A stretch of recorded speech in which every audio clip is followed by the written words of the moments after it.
देखो क्वेश्चन था कि a wire with a resistance 5 ohm in the redrawn to increase its length by 5 times, what is the final resistance of the wire? इसमें एक formula लगना है R equals to rho L by A, इस फॉर्मूले के ऊपर based question है ये वाला, R equal to rho L by.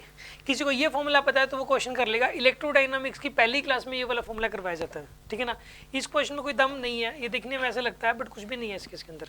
इस टाइप के कई सारे क्वेश्चन होते हैं। R equal to rho L by ये एक इंपॉर्टेंट फॉर्मूला होता है। इसके 7, 8, 10 क्वेश्चन मिलेंगे आपको डीपीपी के अंदर, तो ये बहुत इजी लगेगा ये वाला क्वेश्चन, ठीक है ना। आपने किया नहीं अभी। अगला क्वेश्चन है, इसके अंदर ना एक्सटी रिलेशन दिया हुआ है, एक्सटी रिलेशन, और इसके अंदर ये पूछा गया है कि वेलोसिटी ऑफ द पार्टिकल पूछे 2 सेकंड में। अगर एक्सटी रिलेशन दे रखा हो तो वीटी रिलेशन निकालना हो तो कैसे करेंगे बताओ।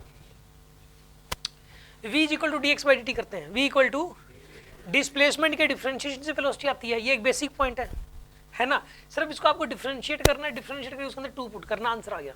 बहुत ही सिंपल सा इजीएस्ट क्वेश्चन है। जैसे इसके अंदर x is equal to 2t square दिया हुआ है तो इसका डिफरेंशिएशन हो जाएगा 4t, t की वैल्यू 2 सेकंड पुट कर तो आंसर कितना आ जाएगा 8 आंसर आ जाएगा। सिंपल सा क्वेश्चन है बहुत। हमें इस बात का पता होना जरूरी है कि डिस्प्लेसमेंट के डिफरेंशिएशन से वेलोसिटी आती है। ये वाली बात भी अगेन बेसिक पॉइंट में दे रखी है, सिर्फ एक छोटा सा कॉन्सेप्ट इसके अंदर लगना था बस। अब सुन लो, ये थर्ड क्वेश्चन, इसकी मैंने बहुत प्रैक्टिस कराई थी क्लास के अंदर। मैंने इतना ज़्यादा इसके ऊपर काम कराया एसएचएम के अंदर, आपको देखो याद होगा कि देखो ये थी मीन पोजीशन है, सपोज ये राइट एक्सट्रीम है और ये क्या है यहाँ पे लेफ्ट एक्सट्रीम। मैंने कहा था ये मिड पॉइंट है, ये x इक्वल टू 0 है, ये x इक्वल टू a/2 है और ये x इक्वल टू a है। यहाँ से लेके यहाँ तक जितना टाइम लगता है, कितना टाइम लगता है वैसे टोटल टाइम का t/12 लगता है, t/12, और यहाँ से यहाँ तक कितना लगता है t/6, यही बताया था। इसका डबल टाइम लगता है। डायरेक्ट क्वेश्चन आ गया, इसने ये बोला है यहाँ से यहाँ तक का टाइम 2 सेकंड है तो यहाँ से यहाँ तक का टाइम बताओ, कितना आंसर आ जाएगा। अरे यहाँ से यहाँ तक 2 सेकंड है तो यहाँ से यहाँ तक का कितना हो जाएगा 4 सेकंड हो जाएगा। आंसर 4 सेकंड तुरंत हो गया। क्लास के अंदर ही प्रैक्टिस कराई थी इसकी कि यहाँ से यहाँ तक कितना टाइम लगता है, उसका डबल टाइम लगता है यहाँ से यहाँ तक। यहाँ से यहाँ तक t/12 लगता है, यहाँ से यहाँ तक t/6 लगता है, इसका डबल लगता है। इस चीज़ की प्रैक्टिस क्लास में हुई थी, बहुत ज़्यादा प्रैक्टिस हुई थी। इसके क्वेश्चंस भी हैं बहुत सारे, ठीक है ना। और ये डायरेक्ट क्वेश्चन है, देखते ही 5 सेकंड के अंदर टिक मार्क होने वाला क्वेश्चन है, ठीक है जी। अब सुन लो फोर्थ क्वेश्चन में ये बताया गया था आपको, an object of mass m is placed at A height re from the surface of earth, find the increase in the potential energy of the object if the height of the object is increased to re। देखो satellite की potential अगर वो circular path में घूमे तो उसकी potential energy का formula हमें पता होना चाहिए। क्या होता है पोटेंशियल का formula, -gm1 m2 me m0 by re plus h होता है। माइनस का जी एम, ये फॉर्मूला बताया गया तो माइनस का G M E m0 upon में re प्लस h, ये वाला फॉर्मूला लिखवा रखा है मैंने सैटेलाइट की पोटेंशियल एनर्जी का। सैटेलाइट जब मैंने पढ़ाया तो उसका पहला फॉर्मूला था ऑर्बिटल वेलोसिटी का, दूसरा फॉर्मूला काइनेटिक एनर्जी का, तीसरा फॉर्मूला था ये वाला। इसमें h की वैल्यू एक बार r पुट करनी है क्योंकि वो r की हाइट पे था पहले तो, फिर ये चला गया 2r की हाइट पे, तो फिर यहाँ पे 2r पुट करना है बाद में, और फिर उन दोनों का डिफरेंस लेना है, आ जाएगा आंसर, ठीक है। चेंज इन एनर्जी बताना है, चेंज इन, पहले r की हाइट पे सैटेलाइट था फिर 2r की हाइट पे चला गया तो चेंज इन पोटेंशियल कितना आया, तो दोनों की एनर्जी लिख के दोनों का डिफरेंस लेना था, आंसर आ जाएगा आपके पास। सिर्फ और सिर्फ इस फॉर्मूले के ऊपर बेस्ड था क्वेश्चन, हमें पोटेंशियल एनर्जी का ये वाला फॉर्मूला पता होना चाहिए था बस। अब सुन लो अगली बात, फिफ्थ क्वेश्चन में ये देखो, इस टाइप के क्वेश्चंस भी क्लास में काफ़ी सारे हो चुके हैं। इसके अंदर ये बोला गया कि charge of 10 microcoulomb, a charge of 10 microcoulomb is placed at origin, where should a charge of 40 microcoulomb be placed on the x-axis such that electric field at x equal to 2 is 0। एक जैसे कि यहाँ origin है x equal to 0 पे, यहाँ पे रखा हुआ है चार्ज प्लस 10 कूलम का, ठीक है। 40 कूलम कहाँ रखे, ये x इक्वल टू 1 है, ये x इक्वल टू 1 है, ये x इक्वल टू 2 है, सपोज माइक्रोकूलम है। ये दूसरा चार्ज कहाँ पर रखें कि यहाँ पे इलेक्ट्रिक फील्ड 0 हो जाए x इक्वल टू 2 पे, तो 40 माइक्रोकूलम को कहाँ रखें, 40 माइक्रोकूलम को मान लो इधर कहीं रख दिया हमने, ठीक है। तो यहाँ पे नेट 0 होना चाहिए, तो इसका इलेक्ट्रिक फील्ड इधर और इसका इलेक्ट्रिक फील्ड इधर, दोनों कैंसिल आउट होने चाहिए, ठीक है ना। तो आप एक काम करो, इसको यहाँ से x डिस्टेंस पे रख दो, इसका इलेक्ट्रिक फील्ड निकाल लो, इसका इलेक्ट्रिक फील्ड निकाल लो और दोनों को इक्वेट कर दो। इक्वेट करने से आंसर आ जाएगा आपके पास। एक की वजह से इलेक्ट्रिक फील्ड निकाल लिया, ये दूसरे की वजह से निकाल लिया, दोनों को इक्वेट कर दिया, आंसर आ गया निकल के। सिंपल इलेक्ट्रिक फील्ड का फॉर्मूला पता होना चाहिए, एक पॉइंट चार्ज की वजह से k3/r²। इस फॉर्मूले से वाला क्वेश्चन सोल्व होना था, डायरेक्ट फॉर्मूला बेस्ड क्वेश्चन है। मतलब पूरा जो जेई मेन का पेपर है, पूरा का पूरा पेपर ही फॉर्मूला बेस्ड आया हुआ है, बेसिक पॉइंट के ऊपर बेस्ड आया हुआ है, पूरा का पूरा फॉर्मूला सारा पेपर ही। कोई भी क्वेश्चन ऐसा नहीं जो जेई मेन के जो बेसिक पॉइंट से बाहर हो, तो नीट का तो पेपर उससे भी आसान आएगा। अब सुन लो, एक्चुअल में हुआ ये इन्होंने कि जो नीट का लेवल था वो तो बना दिया जेई मेन का लेवल, नीट का और भी गिरा दिया, और एडवांस का जो लेवल वो बना दिया मेन का लेवल, चेंज करें उन्होंने कुछ लेवल्स को भी। अब सुनो आप, इसके अंदर ये क्या कह रहा है कि ये ना शेल्स है, वैसे मैंने ना इन सेल्स की एनर्जी आपको याद कराई थी, वैसे इसकी कितनी थी भाई, ये -13.6 थी, इसकी कितनी थी -3.4 थी, लेकिन इसने अपनी तरफ से दे दी, उसने कहा ये वाली ले लो एक बार, इसने इमेजिनरी अपनी तरफ से बना दी। अब ये कह रहा है कि देखो एक बार बताओ, यहाँ से यहाँ आएगा तो कितनी एनर्जी रिलीज होगी, इसकी 0 है, इसकी 10, तो 10 की एनर्जी रिलीज होगी, ठीक है। यहाँ से यहाँ आएगा तो कितनी एनर्जी रिलीज होगी 5.2 की, यहाँ से यहाँ तक आएगा तो कितनी एनर्जी रिलीज होगी 2.2 की एनर्जी रिलीज होगी, ठीक है जी। अब इसने क्या बोला है कि among the shown transition will generate a photon of wavelength 124.1 nanometre. किस केस में इतना फोटोन बाहर आएगा, आपको पता क्या करना है, इनका जो एनर्जी है ना, आपको एक फॉर्मूला पता है 12375 by delta E is equals to lambda, है ना, होता है ना। डेल्टा ई को इधर ले जाओ आप और लैम्डा इधर लिख लो आप, लैम्डा की वैल्यू इसने दे दी, इसको ना इलेक्ट्रॉन वोल्ट में इसको कन्वर्ट कर लो आप इलेक्ट्रॉन वोल्ट में, इसको इलेक्ट्रॉन पहले तो मीटर में कन्वर्ट कर लो, फिर इलेक्ट्रॉन वोल्ट में आ जाएगा, मीटर में कन्वर्ट करके 1.6 × 10⁻93 मल्टीप्लाई कर देंगे, यहाँ पुट कर देना, ठीक है। डेल्टा ई की वैल्यू अपने आप पता लग जाएगी किस केस के अंदर, डेल्टा ई की वैल्यू क्या बोला था इसने, ट्रांजिशन फोटोन ऑफ इस वेवलेंथ का फोटोन लैम्डा, यहाँ डेल्टा ई रखो आप, डेल्टा ई ही रखो, डेल्टा ई की वैल्यू एक बार तो 10 पुट करके देख लो आप, एक बार 5.2 पुट करके देख लो, एक बार 2.2 पुट करके देख लो, लैम्डा की वैल्यू अपने आप आ जाएगी, ठीक है ना। तो अपने आप आ जाएगी इस केस के अंदर, यही आ जाएगी 10, मतलब जब 10 डालते हैं ना यहाँ पे 10 तो आंसर आता है हमारा, जब 10 डालते हैं तो, ठीक है ना। मतलब इस फॉर्मूले के ऊपर बेस्ड क्वेश्चन था ये वाला, ठीक है ना। ये आपसे हो जाए ठीक है, नहीं हो दोबारा आगे पूछ लेना, हालांकि सिर्फ इस फॉर्मूले के ऊपर बेस्ड क्वेश्चन है ये वाला। अब सुन लो, दो ये वाला क्वेश्चन अगेन एक फॉर्मूले के ऊपर बेस्ड है। आप एक बात बताइए, इनफाइनाइट वायर की वजह से मैग्नेटिक फील्ड मैंने बताया था क्लास में, क्या फॉर्मूला होता है इनफाइनाइट वायर की वजह से, क्या होता है म्यू नॉट आई बाई में, अरे इनफाइनाइट वायर की वजह से करंट कैरिंग, वो तो फाइनाइट वायर था, sine alpha plus sign beta, तो इनफाइनाइट वायर की वजह से क्या था म्यू नॉट आई बाई में 2 पाई डी होता है ना, mu naught I by 2 pi D होता है। तो ये दो इनफाइनाइट वायर हैं, एक ये, इन दोनों की वजह से हम मैग्नेटिक फील्ड निकालना है। इसकी वजह से mu naught I by 2 pi D लगा तो अंदर की तरफ आएगा, एक इसकी वजह से भी अंदर की तरफ ही आएगा, कितना आएगा वो भी म्यू नॉट आई बाई में 2 पाई डी, दोनों सेम डायरेक्शन में आ रहे हैं तो ऐड हो जाएंगे। तो पहले वाले की वजह से लगा दिया म्यू नॉट आई बाई में 2 पाई डी, दूसरे वाले की वजह से लगा दिया mu naught I by 2 pi D, और दोनों सेम डायरेक्शन में आ रहे थे, दोनों को ऐड कर दिया। तो एक बात बताओ, सिर्फ एक इनफाइनाइट वायर की वजह से मैग्नेटिक फील्ड होता कितना है mu naught I by 2 pi D, सिर्फ इस फॉर्मूले के ऊपर बेस्ड है क्वेश्चन, ठीक है ना। हमें ये फॉर्मूला पता हो, ये मैं फोर्थ पेपर डिस्कस कर रहा हूँ, ये पेपर मैंने अभी तक डिस्कस नहीं किया एक बार भी, ठीक है ना। ये बच्चों ये कल शाम को हुआ ये वाला पेपर, कल शाम का पेपर है ये वाला, ठीक है ना, 25 तारीख का इवनिंग का शिफ्ट का ये वाला, ठीक है ना। सिर्फ फॉर्मूला यानी कि इनफाइनाइट वायर है, उसकी वजह से मैग्नेटिक फील्ड का formula mu naught I by में 2 पाई डी होता है, इस फॉर्मूले के ऊपर बेस्ड क्वेश्चन है ये वाला, ठीक है ना जी। अब सुन लो जी अगली बात, 8th क्वेश्चन, ये वाला क्वेश्चन है, सुनो आप। इस क्वेश्चन में एसी जो ऑल्टरनेटिंग करंट है उसका क्वेश्चन है ये, उसमें एक फॉर्मूला याद करवाया जाता है, फॉर्मूला याद क्या करवाया जाता है ये वाला, ठीक है ना। ये वाला फॉर्मूला की पावर फैक्टर R/Z होता है, ये बात याद करवाई जाती है कि पावर फैक्टर R/Z। ये फॉर्मूला ना जाने कितनी बार यूज होता है और ना जाने कितने सारे क्वेश्चन उसके ऊपर बेस्ड है, मतलब 20% क्वेश्चन, हर 10 में से 2 क्वेश्चन ये मिलेंगे इसके R/Z पावर फैक्टर के मिलेंगे। और Z इस केस में ये LCR सर्किट है, LCR सर्किट में Z की वैल्यू इतनी होती है, मतलब ये आपको अभी दिखने में टफ लग रहा है, लेकिन अगेन ये बेसिक पॉइंट है, ये बेसिक पॉइंट ये लर्न करना होता है, बुकलेट में दे रखा है ये वाला, और इसके अंदर वैल्यू डालनी है बस, इन सब की वैल्यू दे रखी है, 1 2 3 4 तीनों की वैल्यू लिख रखी है, यहाँ ऊपर मेंशन कर रखी है, ये वैल्यू डालनी है, क्वेश्चन सोल्व है। अगेन बेसिक पॉइंट बेस्ड है ये वाला क्वेश्चन, ठीक है ना।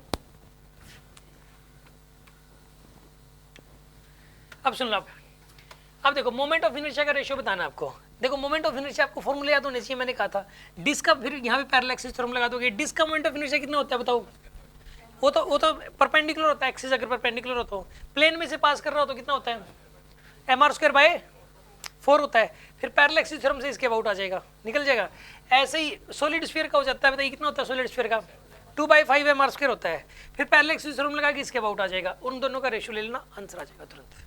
सिर्फ फॉर्मूला बेस्ड, हमें मोमेंट ऑफ इनर्शिया के फॉर्मूले पता होने चाहिए थे, क्वेश्चन सोल्व है, ठीक है जी। अब सुन लो अगली बात, ये इसने कर रखा है, देखो यहाँ पे।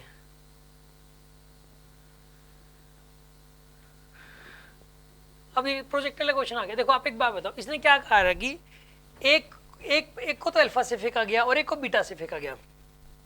एक पार्टिकल को, एक बॉल को फेंका गया अल्फा से और एक बॉल को फेंका गया बीटा से, और दोनों का सम कितना है यहाँ पे 9 डिग्री। तो रेंज बताना उनका रेशियो क्या आएगा यार। एक बात बताई गई थी, रेंज तो सेम आती है। अगर दो एंगल जो कॉम्प्लीमेंट्री एंगल से कोरस्पोंडिंग बॉल को फेंकोगे, एक अल्फा से और एक 90 माइनस अल्फा से, तो रेंज तो सेम आएगी दोनों में यार। ये एक बेसिक पॉइंट है ये भी, ठीक है ना, कि मतलब जो ना, तो इसका आंसर 1 रेशियो बनाना है यार, सिंपल सी बात है। मतलब द मोस्ट इजीएस्ट क्वेश्चन, मतलब विद इन 5 सेकंड्स होने वाला क्वेश्चन है ये वाला, ठीक है ना। हमें सिर्फ इसका बेसिक पॉइंट हमें पता होना चाहिए बस। अब सुनो 11वें नंबर पे मोलर हीट कैपेसिटी पूछे डायटोमिक गैस। देखो ये तो हल्का सा अलग है, ठीक है। ये वाला क्वेश्चन अगर किसी बच्चे ने क्वेश्चन प्रैक्टिस ऐसा नहीं कर रखी तो नहीं हो पाएगा ये वाला। ऐसे एक आधे क्वेश्चन तो मिलेंगे। देखो एक बात बताओ, डायटोमिक की डिग्री ऑफ फ्रीडम कितनी होती है? 5 होती है। कितनी होती है? 5। अगर उसका टेम्परेचर 1000 केल्विन से भी ज्यादा कर दिया जाए, कितना? 1, तो उसके अंदर 2 डिग्री ऑफ फ्रीडम उसकी बढ़ जाती है, वाइब्रेशन आ जाती है। वो मॉलिक्यूल ऐसे एक तो ऐसे वाइब्रेट करने लगेगा और एक ऐसे वाइब्रेट करना शुरू हो जाएगा, तो 2 वाइब्रेशनल डिग्री ऑफ फ्रीडम और बढ़ जाती है उसकी, तो 7 हो जाते हैं डिग्री ऑफ फ्रीडम। कितनी हो जाती है? 7। तो एक बात बताइए यहाँ पे, तो CV की जो वैल्यू हो जाती है वो F/2R होती है CV की वैल्यू। वैसे CV की वैल्यू होती है गामा नहीं R/(1) R/, इसने F डिग्री ऑफ फ्रीडम की टर्म्स में लिख रखा है, यही आएगा, ठीक है ना। गामा की वैल्यू फिर उसके लिए चेंज हो जाएगी, चाहे वहां पे पुट कर दो R/(γ-1), गामा की वैल्यू कितनी हो जाएगी फिर F+2/F हो जाएगी। लेकिन F की वैल्यू 5 नहीं लेनी, F की वैल्यू क्या लेनी है? 7। अगर डायटोमिक गैस में ये कहते कि वाइब्रेशनल भी ले लो तो और जोड़ देना। बस हमें इस बात का पता होना चाहिए था, ये वाला जो क्वेश्चन है ये सोल्व हो जाता। अगेन ये फॉर्मूला बेस्ड क्वेश्चन है, ठीक है ना। अब सुनो जी अगली बात, अगला क्वेश्चन, ये यहां तक के सारे क्वेश्चन आपने देखे बेसिक पॉइंट के ऊपर बेस्ड है। ये वाला क्वेश्चन है, इसमें हल्की सी कैलकुलेशन है। इसके अंदर क्या कह रहा है इसके अंदर, लेकिन है ये सिंपल क्वेश्चन, एक सिंपलेस्ट क्वेश्चन है। 2 बार FBD बनानी है आपको इसके अंदर, ठीक है ना। 2 बार FBD बनानी है। एक बार तो ब्लॉक नीचे आएगा जैसे, ठीक है ना। ए block is placed on rough inclined plane with the 45 degree inclination है ये वाला, with the minimum force required to push the block up the inclined plane is equal to 2 times the minimum force required to slide down the inclined plane। इसके अंदर देखो ये block अपने आप नीचे नहीं जा रहा, ये कह रहा है कि नीचे चलाने के लिए जितना फोर्स चाहिए, मान लो F का चाहिए, ठीक है ना। तो उस टाइम यानी कि जब आप F लगा दो, एक इसके ऊपर लगेगा μmg sin थीटा और एक लगेगा mg sin थीटा। एक तो लगेगा mg sin थीटा, एक क्या लग रहा है इसके ऊपर μmg sin थीटा। इसमें चल इसलिए नहीं रहा क्योंकि ये वाला इससे बड़ा है, एक F का फोर्स लगा दिया, ठीक है ना। अब ये कह रहा है कि अब ये चल पड़ेगा, मतलब या फिर पेंडिंग रेस्ट में जाएगा, एक ही मतलब है। तो अब एक काम करो, इन दोनों का जो सम है वो इससे इक्वेट कर दो। इन दोनों का सम किससे इक्वेट कर दोगे? F + mg sin theta is equals to, एक इक्वेशन तो ये बन गई। अब एक इक्वेशन और बनेगी और उन दोनों इक्वेशन में सोल्व हो जाएगा। एक तो इक्वेशन ये वाली बनानी है। अभी क्या कह रहा है दोबारा से, ये कह रहा है कि ऊपर चलाने के लिए ये जितना आया था उसका डबल लगा दो आप, ठीक है ना। यानी कि अब ऊपर चलाना है तो mg sin थीटा तो नीचे ही लगेगा, और नीचे की तरफ क्या लगेगा फिर μmg, कि अगर फोर्स ऊपर लगाओगे तो फ्रिक्शन किधर लगेगा? नीचे लगेगा फिर तो 2F को इक्वेट कर दोगे इन दोनों से। दूसरी इक्वेशन ये वाली बन गई, सॉरी μmg cos थीटा, उसमें μmg sin थीटा लिख दिया था क्या? वो μmg cos थीटा ही आएगा। एक तो mg sin थीटा आएगा, एक फ्रिक्शन आएगा μmg cos थीटा। इन दोनों का सम इक्वेट कर दो 2F के साथ, दूसरी इक्वेशन ये बन जाएगी। दो इक्वेशंस से सोल्व हो जाएगा आपके पास, सिंपल सी बात है। इसको सोचना एक बार, ये कह रहा है कि एक बार तो नीचे चलाना है, F का फोर्स नीचे लगाना, फ्रिक्शन ऊपर दिखाना है इसमें, और मतलब इक्वेट करना है नीचे के फोर्स इक्वल टू ऊपर के फोर्स, फिर इसके अंदर ऊपर की तरफ लगाना है, फिर नीचे के फोर्स इक्वल टू ऊपर के फोर्स। मतलब ये वाला जो क्वेश्चन है ये तब होता, ये इस वाले क्वेश्चन को आप सबसे लास्ट में भी कर सकते हो अगर आपने लॉज ऑफ मोशन अच्छे से नहीं आता है तो। अदरवाइज इसने फ्रिक्शन अच्छे से कर रखा है, उसके लिए ये वाला क्वेश्चन सिंपल है बहुत। अब सुन लो अगली बात, इसके अंदर कोई फॉर्मूला नहीं लगना था, ये कॉन्सेप्चुअल क्वेश्चन आता है। ध्यान सुन यहाँ पे कि अगर फ्रिक्शन का क्वेश्चन आ जाएगा तो फ्रिक्शन का क्वेश्चन फॉर्मूला बेस्ड कभी भी नहीं आएगा, उसके लिए थोड़ा सा दिमाग तो लगाना पड़ेगा। आपको ये लगता है कि नहीं मेरे को तो ये आता दिमाग में इतना नहीं लगा पा रहा हूँ इसमें, तो सबसे लास्ट में छोड़ देना फ्रिक्शन के क्वेश्चन में। तो अगर बाकी टॉपिकों के क्वेश्चन आप देख ही रहे हो फॉर्मूला बेस्ड, अब देखो ये वाला क्वेश्चन डायरेक्ट अटेम्प्ट करने वाला है। इसके अंदर आप एक चीज में नोट करने मतलब लगातार नोट कर रहा हूं कि 4 पेपर हो गए, जैसे चारों पेपरों में एक ऐसा क्वेश्चन जरूर आया है, चारों पेपरों के अंदर, और एक और चीज, एक सबसे बड़ी बात सीखने को क्या मिली है कि जो जिस टाइप के क्वेश्चंस 24 तारीख को शिफ्ट 1 में आए थे वैसे ही क्वेश्चन शिफ्ट 2 में डाले हैं। जो बच्चा शिफ्ट 1 का पेपर सोल्व करके गया है उसको शिफ्ट 2 में बहुत फायदा मिला है, और वैसे ही क्वेश्चन 25 तारीख को शिफ्ट 1 में दोबारा आ गए, और वैसे ही क्वेश्चन 25 तारीख की शिफ्ट 2 में आ गए। जिस बच्चे ने इन चारों पेपरों में से चौथा पेपर सबसे चौथे नंबर पे दिया है वो सबसे ज्यादा फायदे में है। अगर उसने वो तीनों सोल्व करके चला गया वो कंफर्म सिलेक्शन उस बच्चे का। आप खुद देख लेना, अगर आप इन चारों पेपरों को मैच करोगे तो जिसने 3 का रखे होंगे ना वो लगभग चौथे वाला पेपर सोल्व कर देगा। सारे मैचिंग दर सबके अंदर फॉर्मूला यूज हो रहा है, मुन्नी वाला म्यू नॉट एन आई। अभी मैं सिखाऊंगा आपको कि कौन सा, कि एक सोलेनोइड के अंदर मैग्नेटिक फील्ड की वैल्यू आपकी आने वाली है अभी सुबह वाले बैच में, म्यू नॉट एन आई होती है, मुन्नी बोलता हूं मैं इसको। मुन्नी के ऊपर बेस डाल रखा है क्वेश्चन हर जगह, हर क्वेश्चन, मतलब सारे के सारे जो क्वेश्चंस हैं हर सेट में डाल रखा है ये वाला, और भी कई सारे ऐसे हैं, मतलब जो है हर सेट में क्वेश्चन डाल रखा है उसी टॉपिक का ही। सुनो अभी आप देखते हैं, आगे बढ़ते हैं इसके अंदर कि देखिए आप इसके अंदर देखो, अब ये वाला क्वेश्चन सुनो आप, ये है डायमेंशन वाला क्वेश्चन, इससे बिल्कुल लगभग मैच करता हुआ क्वेश्चन सारे सेटों के अंदर है। प्लैंक्स कांस्टेंट है, यंग्स मॉडुलस का वर्क, ये देखो Young's modulus stress by strain होता है, डायमेंशन आराम से निकाल दोगे। Planck's constant equal to h nu, इसकी डायमेंशन सिखाई जाती है क्लास के अंदर, इजीली निकल जाएगी। वर्क फंक्शन और एनर्जी की डायमेंशन सेम होती है, क्योंकि वर्क फंक्शन भी इलेक्ट्रॉन वोल्ट होता है, एनर्जी भी इलेक्ट्रॉन वोल्ट, यानी कि इसकी और इसकी डायमेंशन सेम होती है। अच्छा, कोफिशिएंट ऑफ विस्कोसिटी, इसकी डायमेंशन देखो, ये भी सारे सेटों के अंदर है कोफिशिएंट ऑफ विस्कोसिटी, लगभग कोफिशिएंट ऑफ विस्कोसिटी का जो अगर डायमेंशन निकालनी हो तो एक तो ड्रैग फोर्स होता है 6 पाई नीट आर वी, वहां से निकल जाएगी, ठीक है, या फिर एक विस्कस फोर्स होता है F इक्वल टू नीट I D V by D H, उससे भी निकल जाएगी, किसी से निकाल लो इसकी डायमेंशन, ठीक है। अब आ जाओ जी अगले नंबर पे 14th में। अब ये वाला क्वेश्चन है, ऐसे डीपीपी में दे रखे हैं क्वेश्चंस, क्लास के अंदर भी मैंने 2 क्वेश्चन करवाए थे आपको कि a big drop is divided to 1000 identical droplets, if the big drop had surface energy U initial and all the small droplets together had a surface energy this U initial by U final. पहले एक बड़ी drop है, surface tension है तो same रहेगी, volume conservation से radius का ratio आ जाएगा। डायरेक्ट डीपीपी बेस्ड है, डीपीपी इसमें मैंने 27 ड्रॉप करी थी, एक बार 8 ड्रॉप की थी, एक बड़ी ड्रॉप की, इसमें 1000 कर दी, और शायद में भी सेम क्वेश्चन ना हो, मैंने 1000 वाला भी क्वेश्चन कराया था शायद एक, ठीक है ना। तो यानी कि ये एज इट इज क्वेश्चन है, ये वाला सेम क्वेश्चन है। मतलब आप क्या देख रहे हो कि या तो हर क्वेश्चन डीपीपी का है या फिर बेसिक पॉइंट का है। अभी देख रहे हो आप इसके अंदर ये हो जाएगा 10th क्वेश्चन, ये वाला भी हुआ नहीं है। ये जो है आपको मैक्सवेल की 4 इक्वेशंस बताई जाती हैं, मैक्सवेल ने ये 4 इक्वेशन जो है ना इन्हीं पे काम किया था। या तो एक ऐसा करो, Gauss law of electrostatic, Gauss law पता ही है सबको, क्या होता है, E dot N T equals to Q enclosed by epsilon naught, चाहे ना हुआ हो तो भी कर दोगे आप इसको, क्योंकि गॉस लॉ सबको पता है, E dot N T clear है, ये गॉस लॉ यही तो होता है, नहीं होता गॉस लॉ ये वाला, फॉर्मूला बेस्ड अगेन, ठीक है ना। अच्छा, फ्लक्स ई डॉट इंटीग्रल को ही फ्लक्स बोलते हैं, फ्लक्स ई डॉट इंटीग्रल को ही बोलते हैं, ये ई डी ए को ई डॉट ए को नहीं बोलते, ई डॉट ए, बस ई डॉट ए को थोड़ा दूसरे फॉर्मेट में लिख दिया, ई डॉट ए तो बताया क्या था ना आपको, तो ठीक है ना, तो ई डॉट डी ए लिख दिया बस उसको। अच्छा, एम्पियर सर्किट लॉ भी हुआ नहीं है, वो आएगा, ठीक है ना, B dot D L integral equals to mu naught I होता है, ये रहा गॉस लॉ इन मैग्नेटिज्म, देखो गॉस लॉ है तो इसमें ई डॉट डी ए, इसमें बी डॉट डी ए हो जाएगा बस, ठीक है, और वो हमेशा 0 होता है इसका। ये चीज मैक्सवेल का जब पढ़ाते हैं ना उस दौरान बताई जाती है चारों की चारों। मैक्सवेल कब पढ़ाया जाता है, इलेक्ट्रोमैग्नेटिक वेव्स के अंदर, उसी ने इस तरीके से एक्सप्लेन किया था, इसलिए आपको नहीं बताया गया था, ये आप कह रहे हो। फेरेडेज लॉ सबको पता है, लेकिन आपको अभी पकड़ाया नहीं, अभी आएगा। इलेक्ट्रोमैग्नेटिज्म के अंदर E induced is equal to D phi by D T होता है, तो E induced equal to D phi by D T, ये रहा। मतलब ये चारों बेसिक पॉइंट की फॉर्म में दिए हुए हैं बुकलेट के अंदर, ये चारों भी, ठीक है ना। अब सुनो अगली बात देखो, आप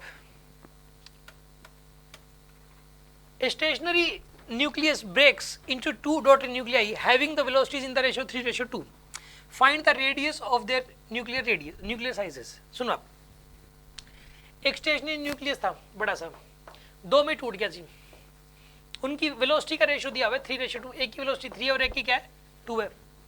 तो मोमेंटम कंजर्वेशन लगा सकते हो, तो मास जरूर अलग अलग रहे होंगे, मास जरूर अलग अलग रहे होंगे, तभी तो मोमेंटम इधर का और इधर, पहले तो ये रेस्ट में था, तो पहले का मोमेंटम और बाद का मोमेंटम क्या होना चाहिए 0, पहले का मोमेंटम, पहले का 0 था तो बाद का भी क्या होना चाहिए 0। आप एक काम करो, इसका तो मास मान लो 2m और इसका मास क्या मान लो 3m, क्योंकि इसका मोमेंटम कितना हो जाएगा फिर 6m हो जाएगा मोमेंटम, और इसका मोमेंटम कितना हो जाएगा 6m, इसका पॉजिटिव इसका नेगेटिव, टोटल क्या हो जाएगा। मतलब अगर जो वेलोसिटी का रेशियो होता है मास का रेशियो उसका अपोजिट होता है, क्योंकि देखो यहाँ पे m1 v1 is equals to क्या हो जाएगा यहाँ पे m2 v2, तो यहाँ पे m1 बाई m2 किसके बराबर होगा यहाँ पे v2 बाई, जो वेलोसिटी का रेशियो मास का रेशियो उसका उल्टा हो गया यहाँ पे, समझ रहे हो बात को। अब देखो इस केस के अंदर तो मास का रेशियो कितना आ गया बताइए, यहाँ पे मास का रेशियो कितना आ गया इसमें, ये था 3:2, तो ये कितना आ गया मास का रेशियो 2:, ये मास का रेशियो आ गया जी। अब मास क्या होता है density into volume, density into 4/3 पाई r1 का क्यूब बाई में डेंसिटी इंटू में 4/3 पाई r2 का क्यूब इज इक्वल्स टू 2/3, तो ये कैंसिल हो गया, तो r1 बाई r2 किसके बराबर आएगा यहाँ पे 2/1/3 और 3 की पावर भी, ये रेडियस का रेशियो आ गया आपके पास 2/3 की पावर 1/3 आ गया आंसर। सुनो अब आप इसके अंदर क्या था, इसके अंदर ये पता होना चाहिए था इसको, ये एक बेसिक क्वेश्चन है, ये वाला बिग सिंपल क्वेश्चन है। इस क्वेश्चन में हल्का सा सोचना था बस आपको, एक तो ये सोचना था इसमें कि अगर एक तो इस कॉलिजन के अंदर ऐसे ऐसे क्वेश्चन हैं कि एक स्टेशनरी चीज अगर फट जाती है, कोई एक ऐसे क्वेश्चन थे एक स्टेशनरी बॉम्ब है वो फट गया, तो 2 पार्टिकल हो गए, उसके 2 पार्ट्स हो गए, एक इधर गया एक इधर गया, इधर का मोमेंटम इक्वल टू इधर का मोमेंटम, तो वेलोसिटी का रेशियो दे दिया तो मास का रेशियो आ गया आपके पास। फिर हमें ये पता होना चाहिए मास होता है अगर वो स्फेरिकल साइज के ही होते हैं न्यूक्लियस, तो mass into density into volume होता है, तो मास को क्या लिख दिया आपने डेंसिटी वॉल्यूम, और वॉल्यूम रेडियस की टर्म्स में आता है, तो रेडियस का रेशियो वहां से आ गया। बस इसके अंदर यानी कि एक बिल्कुल ही नॉर्मल, मतलब जो है ना ऐसा नहीं है कि भाई इसको बाद में करने वाला, तुरंत साथ साथ करने वाला क्वेश्चन है ये भी। अब सुन लो अगली बात, अब ये वाला है, ये वाला जो क्वेश्चन है ये वाला सबसे सिंपलेस्ट क्वेश्चन है ये भी। ये ना जो हमने टेबल बनाई थी एक, उस टेबल के अंदर से एज इट इज दिया हो भाई, ये उस टेबल में से उठाया गया है। अब एक बात बताओ, एडियाबैटिक प्रोसेस की 5 बातें पता है ना आपको, उन 5 में से कोई ना कोई बात इसमें टकरा जाएगी। नो हीट एक्सचेंज, डेफिनेशन थी नो हीट एक्सचेंज, तो इसका ऑप्शन ये वाला करेक्ट। आइसोकोरिक प्रोसेस की 5 बातें याद हैं, कोई ना कोई बात इसमें, no work done by gas, work done 0 मैंने लिखवा रखा है उसमें। एक आइसोबारिक प्रोसेस, आइसोबारिक प्रोसेस में क्या होता है बताइए, 2 पार्ट्स में जाती है हीट, एक वर्क डन में और एक इंटरनल एनर्जी में, वही चीज लिख रखी है इसने। फिर आइसोथर्मल प्रोसेस में इंटरनल एनर्जी में चेंज नहीं होता, डेल्टा U 0 होता है उसमें। तो यानी कि वो जो हमने जो टेबल याद की थी, वो टेबल कितने काम की थी, डायरेक्ट जिसने वो टेबल याद कर रखी है विद इन 5 सेकंड्स वो इस टेबल को वो क्वेश्चन को सॉल्व कर देगा। अब सुनो अगली बात, 17 हो गया, अब आ जाओ जी 18th क्वेश्चन पे।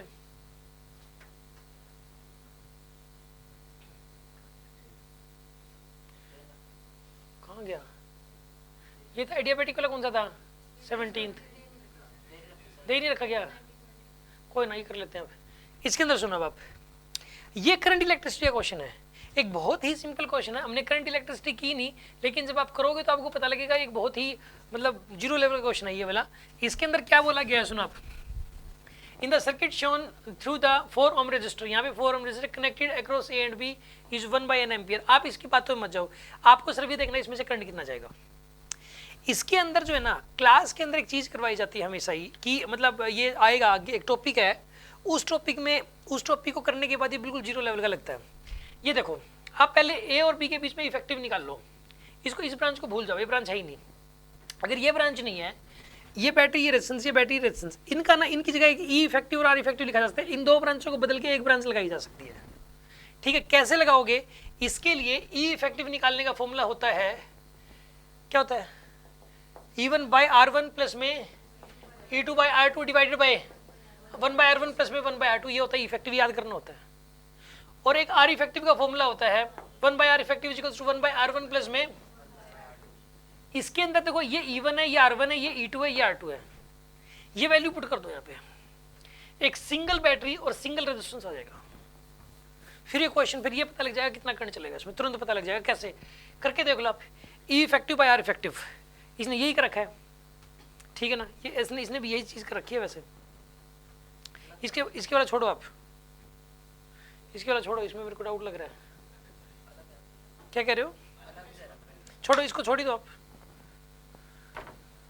E1/R1 कितना आएगा, ये 5/3, प्लस E2/R2 8/4 डिवाइडेड बाई में 1/R1 1/R1 मतलब 1/3 प्लस का 1/4 ये सोल्व करके कितना आता है ये 12 एलसीएम ले लिया 20 प्लस 24 20 और 24 कितना हो गया 44/12 और ये कितना आएगा सोल्व कर लोगे आप इसको ठीक है ना कितना था ये वाला चलो जो भी है मतलब इसमें अभी कैलकुलेशन में हम नहीं फंस रहे मान लो इसकी जगह अब एक तो बैटरी लग गई एक रेजिस्टेंस लग गया और नीचे 4 ओम है ही ठीक है अब एक बैटरी लग गई एक रेजिस्टेंस लग गया इसकी वैल्यू कुछ ना कुछ आएगी इसकी वैल्यू भी कुछ ना कुछ आएगी एक बार मान लेते हैं कि इसकी वैल्यू 12 आएगी मान लेते हैं ऐसे और इसकी वैल्यू आएगी 2 ओम तो करंट देखो एक बैटरी है और ये दोनों सीरीज में हो गए अब 4 और 2 6 इस बैटरी के क्रॉस सीरीज में ही हो गए 6 12/6 कितना करंट चलेगा 2 एम्पियर अब 2 एम्पियर का करंट चल पड़ा अब यहाँ से ये बात पता लगेगी 2 एम्पियर करंट चलेगा अब वो इसके अंदर दो पार्ट्स अब इसके अंदर जो है ना ए और बी के बीच में पोटेंशियल डिफरेंस सबसे 8 हो जाएगा फिर पूछा क्या था इसने ए टू बी कितना A and B is 1/n ampere वो 2 आ जाएगा आंसर उसी से वो 1/n से इक्वेट कर देना ठीक है ना उसी चीज को जो आएगा उसको 1/n से इक्वेट कर देना ये क्वेश्चन अभी सुनने में समझने में आपको टफ लगा होगा क्योंकि आपने ये कर नहीं रखा ये कर लोगे तो उसमें इतने सारे सर्किट्स आते हैं आपको इस क्वेश्चन को देख के ये जरूर पता लग गया कि सर्किट बेस्ड क्वेश्चंस आते हैं पेपर में तो आप सर्किट्स के ऊपर जोर लगाओगे जब मैं सिखाऊंगा तब आपको ये बहुत ईजी लगेगा ठीक है ना मैं तरह तरह के न जाने कितने सारे सर्किट से क्वेश्चन करवाने वाला हूँ इसके अंदर ठीक है अब सुन लो 21वां हो गया जी अब 22वां सुनो आप एक मेटल रोड है length 1 metre is moving perpendicular to length 8 metre per second velocity इतनी है मैग्नेटिक फील्ड इतना है परपेंडिकुलर अब सुन लो इमोशनल इंड्यूस्ड ईएमएफ का एक कॉन्सेप्ट है एक फॉर्मूला है E induced is equal to BLV ये फॉर्मूला हम अक्सर याद कराते हैं और इसके ऊपर न जाने इसके पूरी डीपीपी है इसके ऊपर बेस्ड फॉर्मूला एक ही है कि एक रोड अगर एक रोड है वो किसी एक्सटर्नल मैग्नेटिक फील्ड के अंदर v की स्पीड से जाए तो उसके अंदर एक बैटरी लग जाती है ई इंड्यूस्ड की और उस बैटरी की ईएमएफ होता है BLV नोड बस ये फॉर्मूला ये अकेला ही है इसका हम डेरिवेशन करते हैं इसको समझते हैं इसके 7-8 क्वेश्चन क्लास में करवाए जाते हैं फिर 20 क्वेश्चन डीपीपी में दे रखे हैं तो सिर्फ BLV लगाना होता है उसके अंदर इतना सारा बच्चों को ये लगता है कि सर तो एक ही फॉर्मूला याद करा रहे हैं बस कहीं ना कहीं ले देके लेकिन देखो सर क्वेश्चन आ गया BLV सिर्फ BLV लगाना था बी दे रखा है लेंथ दे रखा है वेलोसिटी दे रखा है आंसर देखो 2 × 8 × 1 16 आंसर आ गया BLV लगाना था बस आपको कई बार आपको ये पता लग गया कि सिर्फ एक फॉर्मूले के ऊपर बेस्ड भी क्वेश्चन कैसा था फॉर्मूला बेस्ड क्वेश्चन कहेंगे इसको ये देखो इसने BLV लगा रखा है इसमें अब ये देखो ये वाला क्वेश्चन है जैसे इसके अंदर जो है ना इसने फोकल लेंथ दे दी इसकी 10 सेंटीमीटर फोकल लेंथ दे दी इसकी 10 ऑब्जेक्ट दिया यहाँ पे ये कह रहा है कि पहले तो यहाँ का इमेज बनेगी फिर इससे रिफ्लेक्शन होगा यहाँ इमेज बनेगी यहाँ इमेज यदि 5 पे बनेगी इमेज तो ये 5 पे तभी बनी है जब इधर होगी इमेज 5 पे इधर ऑब्जेक्ट होगा इसके द्वारा बनने वाली इमेज यहाँ बनी होगी तो ऑब्जेक्ट 5 पे तो इमेज भी तभी तो बनी है तो ये 20 है यहाँ से यहाँ तक तो ये कितना हो जाएगा 15 अब इसके ऊपर लेंस फॉर्मूला लग जाएगा बस लेंस फॉर्मूला में फोकल लेंथ हमें पता है 10 सेंटीमीटर इमेज डिस्टेंस पता है 15 सेंटीमीटर तो ऑब्जेक्ट डिस्टेंस पता लग जाएगी सिंपल लेंस फॉर्मूला लगाना था इसमें इमेज डिस्टेंस दे रखी फोकल लेंथ दे रखी ऑब्जेक्ट डिस्टेंस इसके अंदर निकालनी थी बट इमेज डिस्टेंस डायरेक्ट नहीं दे रखी ये कह रहा है कि इससे रिफ्लेक्शन के बाद फिर इससे रिफ्लेक्शन के बाद यहाँ इमेज बनी ये बोल दिया तो इसका ऑब्जेक्ट इधर था 5 पे तो इसकी इमेज इसकी इमेज और इसका ऑब्जेक्ट एक ही बात है सिंपल सा क्वेश्चन था हल्का सा आपको एनालाइज करना था लेंस फॉर्मूला का क्वेश्चन था एक और एक ये बात यूज होनी थी कि ऑब्जेक्ट जितने डिस्टेंस पे होगा इमेज उतनी डिस्टेंस पे बनेगी बस अब सुन लो अगली बात 23वां हो गया जी 24वां क्वेश्चन कैपेसिटेंस का क्वेश्चन है बस सुन लो मैं आपको जो है ना ये क्या होता है कि एक मैं ट्रिक करवाता हूँ क्लास में इलेक्ट्रोस्टैटिक्स में कैपेसिटेंस में आ जाएगी आपको इसकी डीपीपी के अंदर इसे कम से कम भी 10 क्वेश्चन मिलने वाले हैं क्वेश्चन क्या था टॉपिक क्या होता है कि जैसे कि एक सिंगल कैपेसिटर अगर एक सिंगल कैपेसिटर इसका कैपेसिटेंस होता है A epsilon not by D क्या होता है इसका capacitance A epsilon not by D लेकिन अगर बीच में बहुत सारी प्लेट डाल दी जाए ऐसे डाल दी जाए इसका डाइलेक्ट्रिक कांस्टेंट K1 है इसका K2 है इसका K3 है इसकी थिकनेस T1 इसकी थिकनेस T2 इसकी थिकनेस T3 ऐसे है तो इसे एक ट्रिक है जो कि बेसिक पॉइंट में लिखा हुआ है ये इस केस में इसका आपको पता है हाँ जी आपने कर रखा होगा बताओ आप इसका कैपेसिटेंस क्या होना चाहिए फिर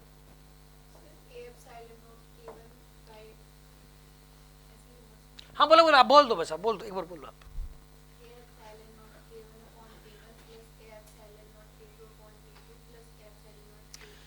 ये समस्या है हमारे यहाँ पे, हमारे यहाँ पे ये समस्या है, जो क्वेश्चन हमने बेसिक पॉइंट में भी लिख दिया, ठीक है ना, जो याद भी करवा दिया, ठीक है ना, कॉपी में भी उसके 10 क्वेश्चन सोल्व कर लिए, अब हम उसको फिर भी उल्टा बोलते हैं।